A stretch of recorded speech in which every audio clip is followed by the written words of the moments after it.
Members of NADECO here present, distinguished ladies and gentlemen, gentlemen of the press, I bring you greetings on behalf of NADECO and the people of Nigeria.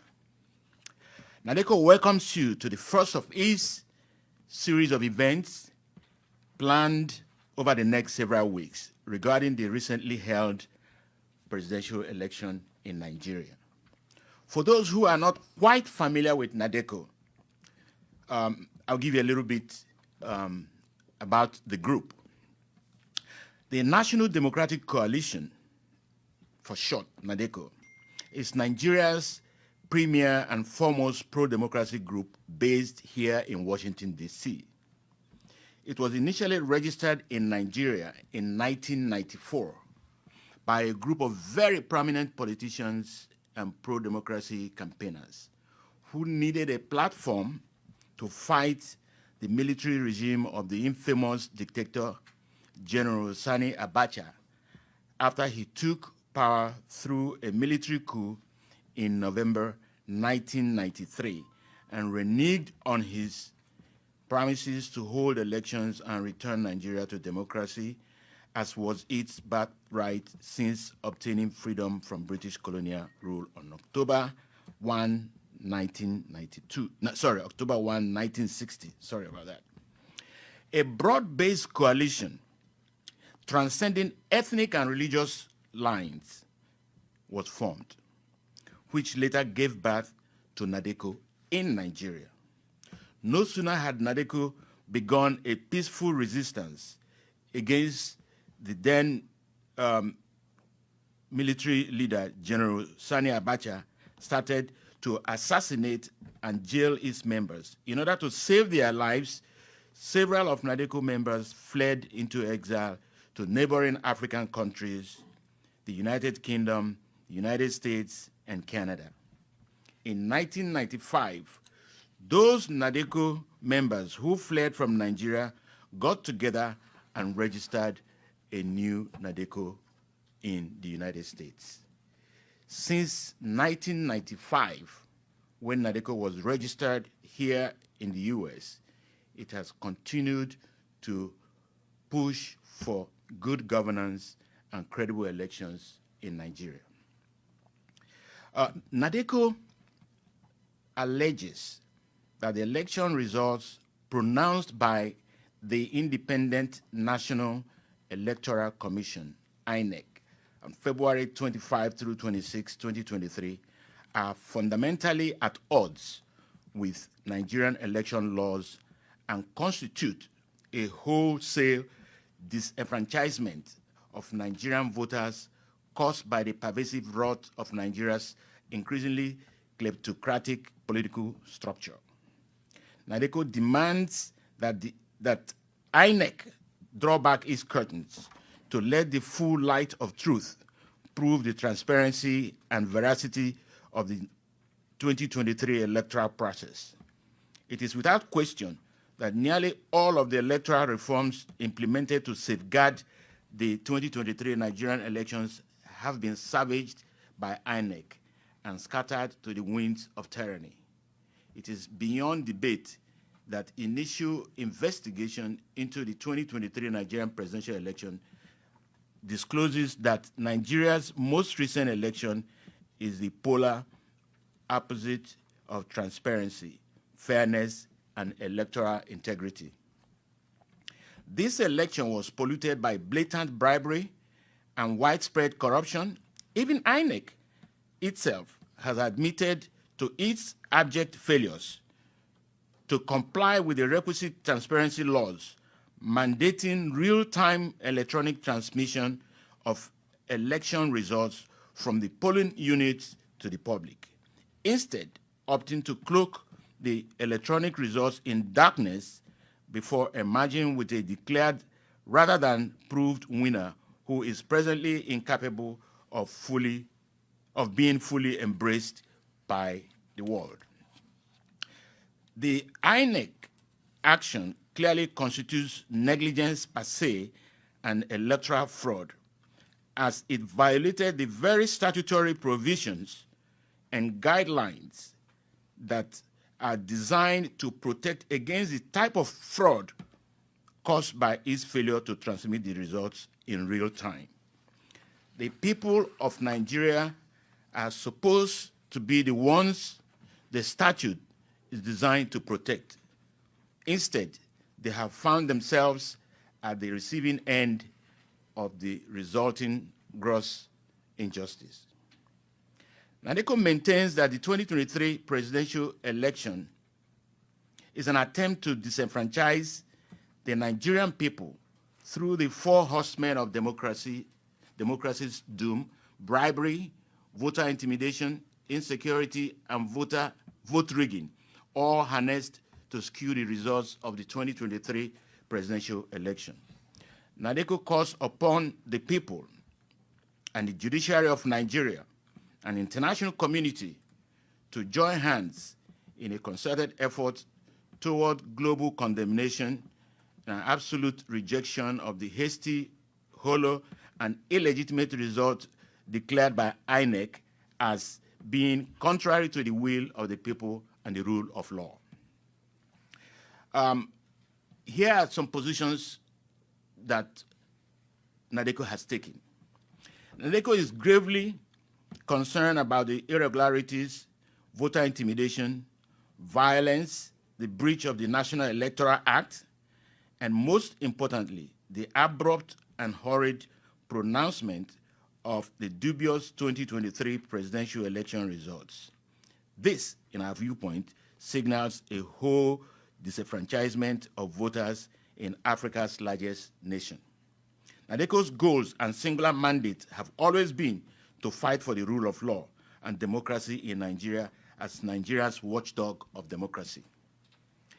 NADECO hereby, as a first step, formally severs its relationship with Senator Bola Ahmed Tinubu as a former founding member of NADECO USA for his participation in the worst electoral fraud in Nigeria's recent history.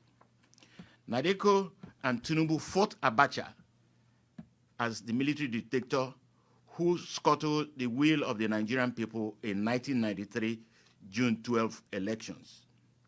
Ironically, exactly 30 years later, in 2023, NADECO is fighting the same species of dictatorship, but only this time a much more dangerous civilian dictatorship, a kleptocracy mostly perpetuated by one of those who fought Abacha then.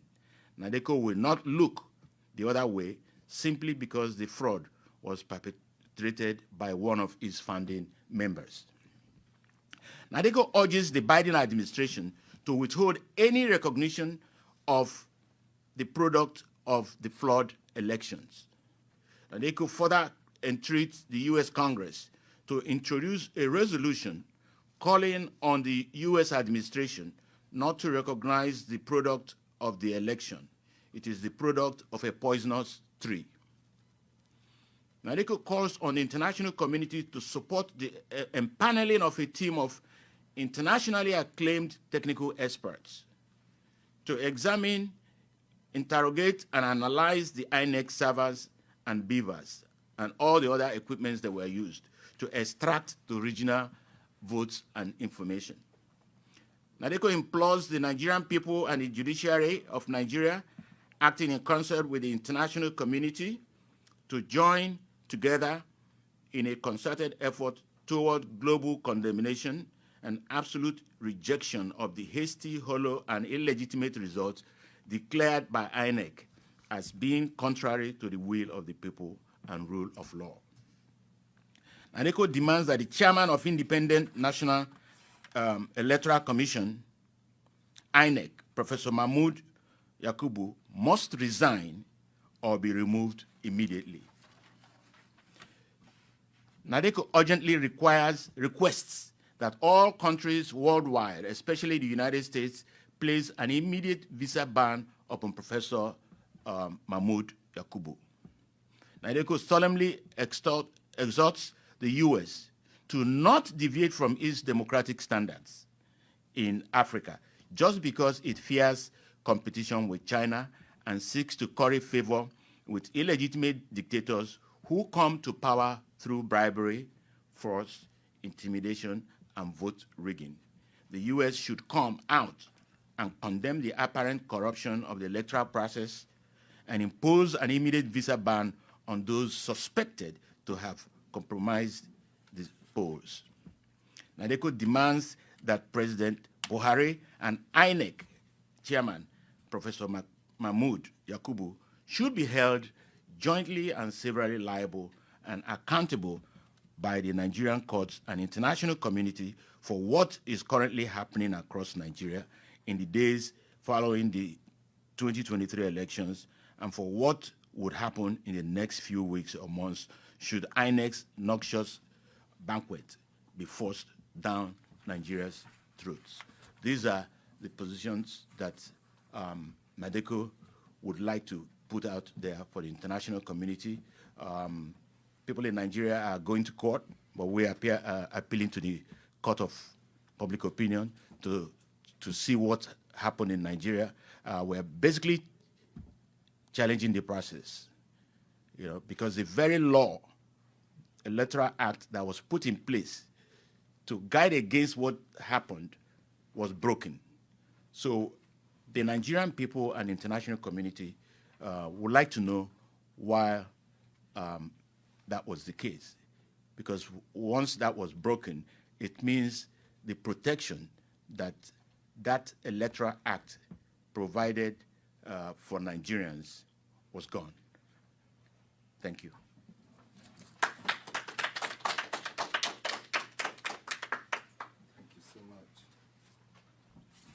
Okay, we are going to call on a human rights activist and lawyer who observed the election in Nigeria. He just came back a couple of days ago.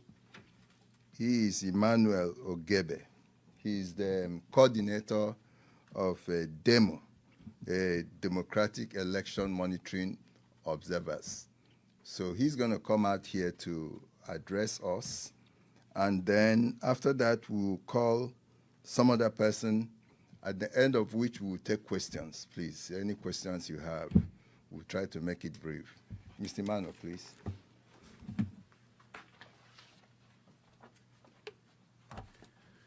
Good afternoon, gentlemen, and thank you very much for coming out today.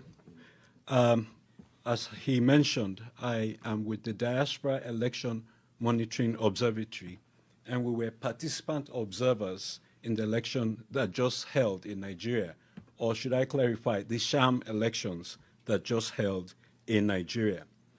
I want to point out that as a participant observer, I traveled to my home state to participate in the elections, and the BIVAS technology refused to accredit me, so I experienced disenfranchisement right there and then. I know that at least half a dozen of my family members who voted in 2019 were unable to vote this time because of the cash crunch that occurred in the economy. So there were systematic efforts to disenfranchise and intimidate or strangle voters from being able to participate. But you can imagine my shock after monitoring in Benue, Plateau, and FCT and seeing thousands of Nigerians peacefully coming out to vote, to see that the results were not uploaded. Now, just to show you the extent of the mischief that occurred, the results for the National Assembly elections, which occurred at the same time, simultaneously with the presidential results, were able to be uploaded, but the presidential election results were not uploaded. And till this day, as we speak, the results have not even been completely uploaded. What is even shocking is that we have seen photographs of individuals, a woman in a bathroom, uploaded supposedly as results on INEC's IRF page till this day. How can you elect someone on the basis of the photograph of a woman in the bathroom? I want to quickly mention that a lot of the international observers who were there were as disenchanted as I was.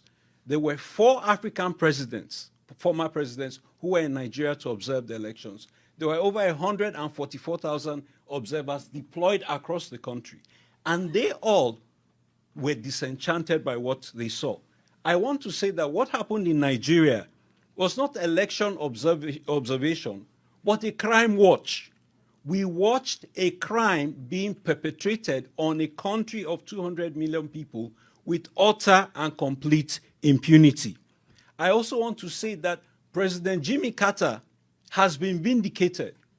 He went and observed elections in Nigeria many years ago, and he was so upset at the impunity and the brazen theft of the election that he vowed never to go back to Nigeria again.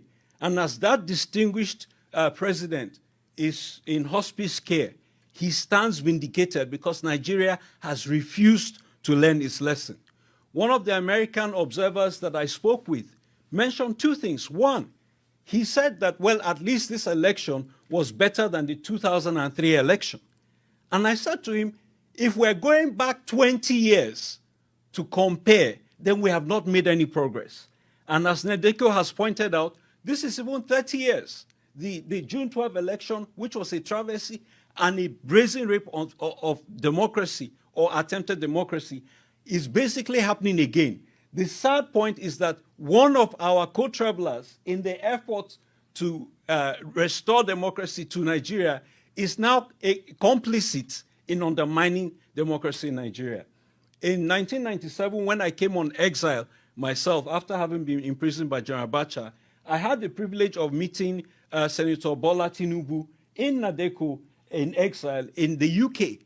So we have been in the trenches fighting for democracy, and it is painful for us to see what is happening, that we're not making the progress that we think we should make. I want to wrap up my remarks by making a couple of points. That it is not that the elections in Nigeria were handled badly, but that the rigging in Nigeria was handled badly. There was no effort, there was no sincere effort to conduct an election in Nigeria. What happened was an insincere effort to conduct rigging. And that is why you will see cancellations. You will see unbelievable atrocities that were done. They didn't even make a genuine effort to hide the manipulation of the elections. I also want to make this second point, that it isn't that they failed to meet global standards, but that they failed to meet even their own standards. There is no way that INEC can say that the travesty that occurred was what they had promised time and time and again. So, ladies and gentlemen, I want to say that I join my voice to what NADECO has said today. The INEC chairman needs to resign for once again betraying the trust of the Nigerian people.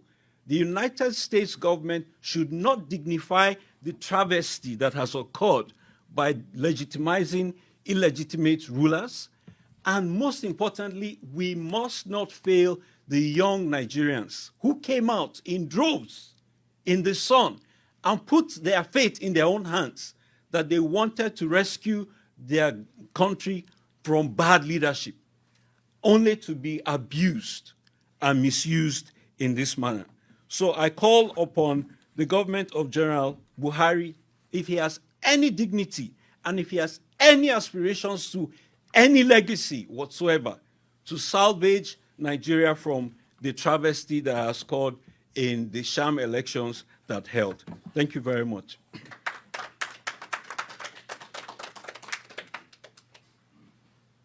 Okay. Next will be NADECO General Counsel, Bruce.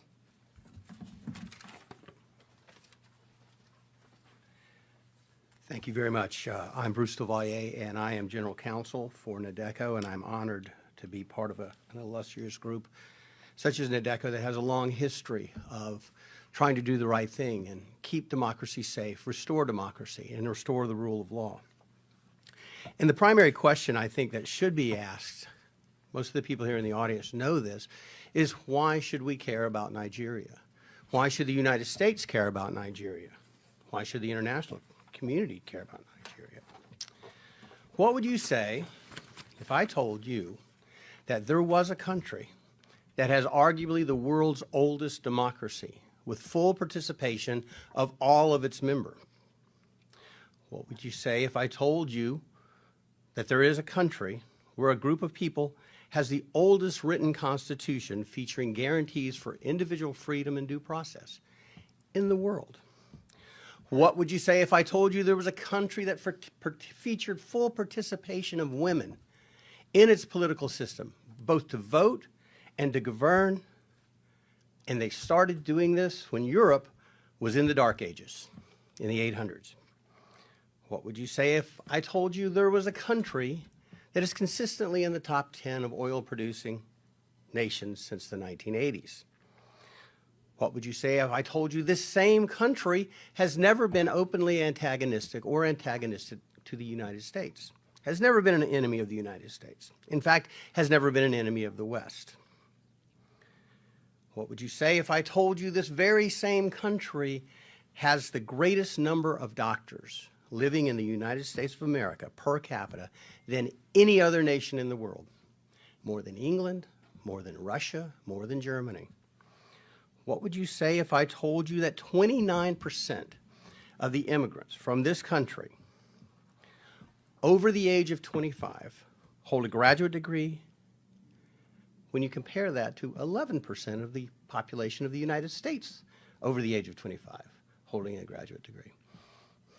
This country has almost 3 times more people holding graduate degrees here in the United States, contributing to our economy and our well-being and our security.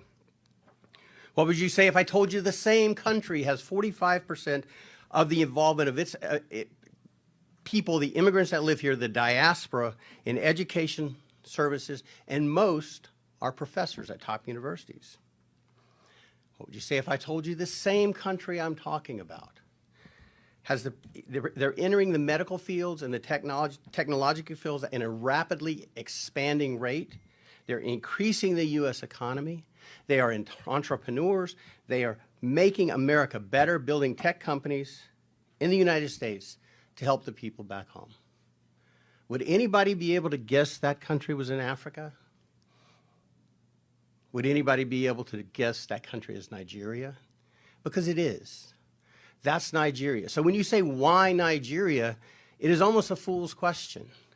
One of the greatest nations that has all of these things going for it, and yet we constantly turn our back on Nigeria. Shouldn't we be favoring this nation? Shouldn't we be more attentive to this nation? Shouldn't we treat this nation, this giant of an entire continent, not of a region or an area, of an entire continent that stands out as a shining beacon?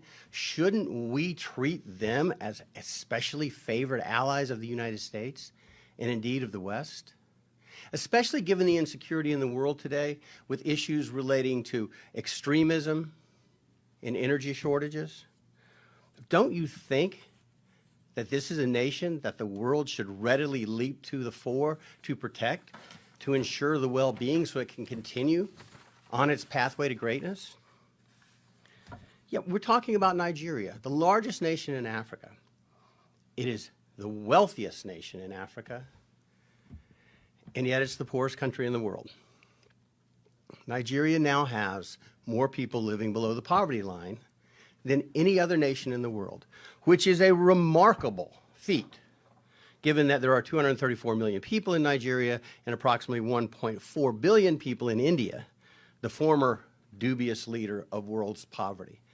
How can we let that happen? How can we turn our back? How is that possible?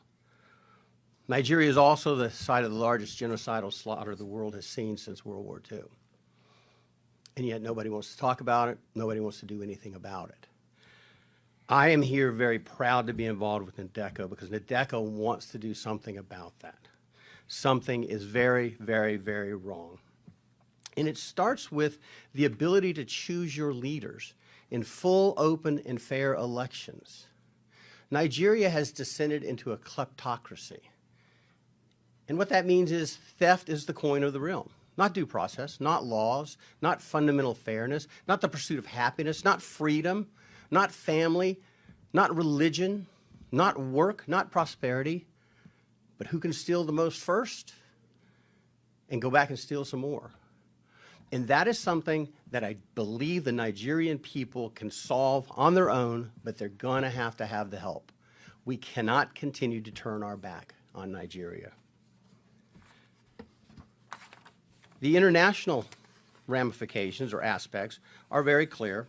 Article 25 of the International Convention on Civil and Political Rights, which was adopted in 1966, became law and active in 1976, was adopted by the United States in 1992 and by Nigeria, fully adopted, says that every citizen shall have the right and the opportunity, without any of the distinctions mentioned in Article 2 and without unreasonable restrictions, to take part in the conduct of public affairs directly or through freely chosen representatives, and to vote.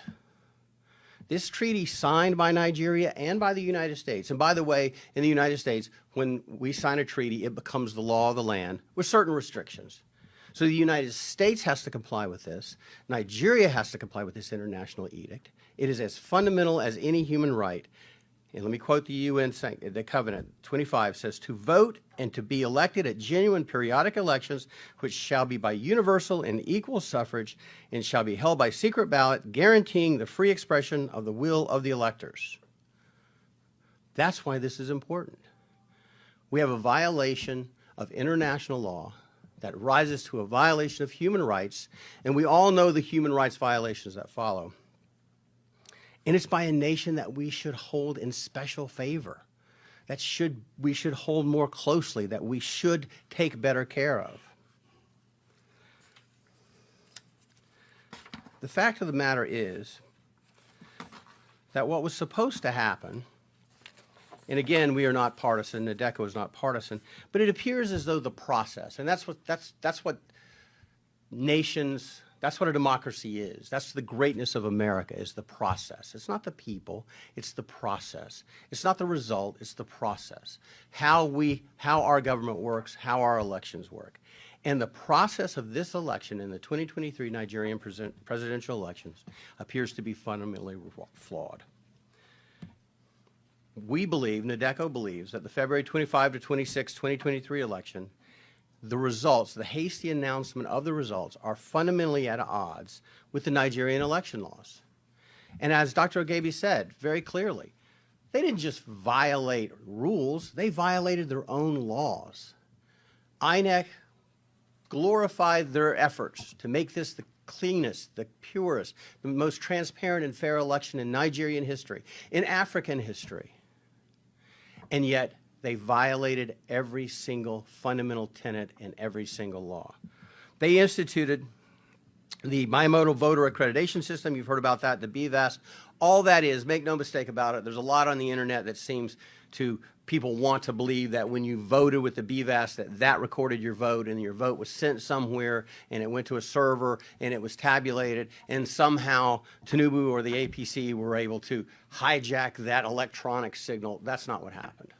It was more pernicious than that. It was more old-fashioned than that. All the BVAS does was gave you two modes of identification, both your card, you put your voting card, your PVC in, and it also did your fingerprint and face identification. But it failed. And the reason BVAS was important is so that people couldn't vote more than once. Vote early, vote often. The reason it's important is so people could not vote that had fake cards. And on the issue of the PVC cards, INEC announced, this is INEC themselves, said that there were 87.2 million PVC cards collected. That was out of 93 million registered voters. So approximately 6 million people were registered. They just didn't bother to get their voting card. No one knows why. It just happens. But what's fascinating is, if you consider it true that 87.2 million people had PVC voting cards and could have voted, the declared winner of this election received 8.7 million votes. Now, out of 87 million, the math's not real hard. That means that Mr. Tinubu got 10% of the vote. He will be ruling the wealthiest economy in Africa with a mandate of 10% of the population. That's extraordinary. Something is seriously wrong. something is seriously wrong. Additionally, we believe that what has to happen and why we're here today, and NADECO is leading the charge, we believe that INEC has to prove itself. It has to prove the results it announced were true and were real. There are 176,600 polling stations. That's a lot of polling stations. INEC's rules required each polling station to collect the votes, count the votes, and they do it the old-fashioned way. They get the paper votes, they count them. They put them in stacks for each of the primary candidates. They were to gather those results, publish the local results, and then transmit the results, and ultimately they would go to Abuja and be certified. Well, what happened was they published some of the results early on, and then they took them down. And so what they have is something that looks a little bit like this, scribbling, when it used to look like this, where it was written. Someone didn't like the results. That's what appears to have happened. Dr. Ogebe observed it happening. So what we have is vote rigging, vote buying, and bribery. So despite INEC's efforts, nothing good happened. And we're back to the same old thing, the same old efforts. So what do we do?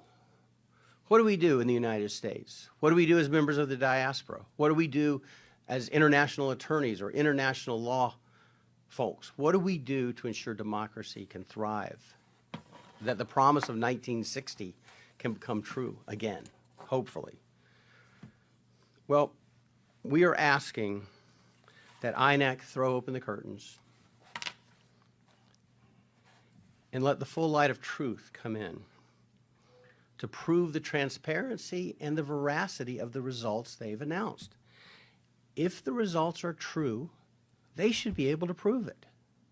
It is absolutely not extraordinary to ask them to prove it. Show me your math. We've all gone to school. Show me your math. You've got a number. Show me how you got to that number. Prove what you did. There can be no debate that the initial investigations indicate that they were savaged. The rules were savaged. The rights of the electorate were savaged. It was polluted by blatant and widespread corruption. As Dr. Lloyd said, the four horsemen of democracy's doom, bribery, intimidation, insecurity, and vote rigging, appeared to trot and run roughshod all over the nation. They were harnessed to skew the results. We, NADECO, call upon the people of Nigeria to act peacefully, but to demand that proof be provided to them, that INEC prove the results they've announced. We also call upon the international community to join together with the Nigerian judiciary in a concerted effort to condemn and set aside the hastily announced results and instead proceed with the solemn seriousness this deserves. Again, one of the world's great nations is at peril here, continues to be at peril here. We need to make sure we don't continue to turn our back on Nigeria. And what we're asking for is very simple. Prove to us. Prove. NADECO says prove to us that if there is a Nigeria and there is a democracy in Nigeria, that it was arrived at lawfully and in accordance with the rule of law. The continuation of power by the ruling party is a wholesale disenfranchisement of Nigeria without more. That is little more than a dictatorship. And it's a new dictatorship. But it is nonetheless a dictatorship because it's imposed apparently against the will of the people. And we believe the will of the people of Nigeria must be preserved, it must be sanctified, and it must be held with the most solemn of regard. This event is designed to lead a global call to action, to address INEC's duplicity, and to make sure that the truth is told, and that what happened is exposed, and the next steps can be taken. And I, for one, I know there's a lot of skepticism. I've appeared in this, well, a few rooms over a few years ago on the Uzodinma issue. I was involved in drafting briefs that were filed there. The Nigerian judiciary cannot always be relied on to do the right thing in elections. But I take a little bit of hope. You've got to be an optimist. You have to be an optimist because your faith in God and your love for your country and your love for your family, you got to be an optimist. The Nigerian judiciary showed us they have the ability to disregard what INEC says and chart their own path toward justice. Now, we may disagree with what they did with Uzodimma. Certainly, Ihe disagrees, and my clients did, but they have that ability. So the Nigerian judiciary, there's a small spark of hope. The recent ruling to free Mazi Nnamdi Kanu and to impose a substantial fine of ₦1 billion for his wrongful retention, that gives you hope. I believe the Nigerian judiciary can do the right thing. But if they don't, we also believe that the international community has a burden. It's far too long disregarded the great Nigeria. We cannot turn our back. The will of the people of Nigeria must be preserved. Thank you.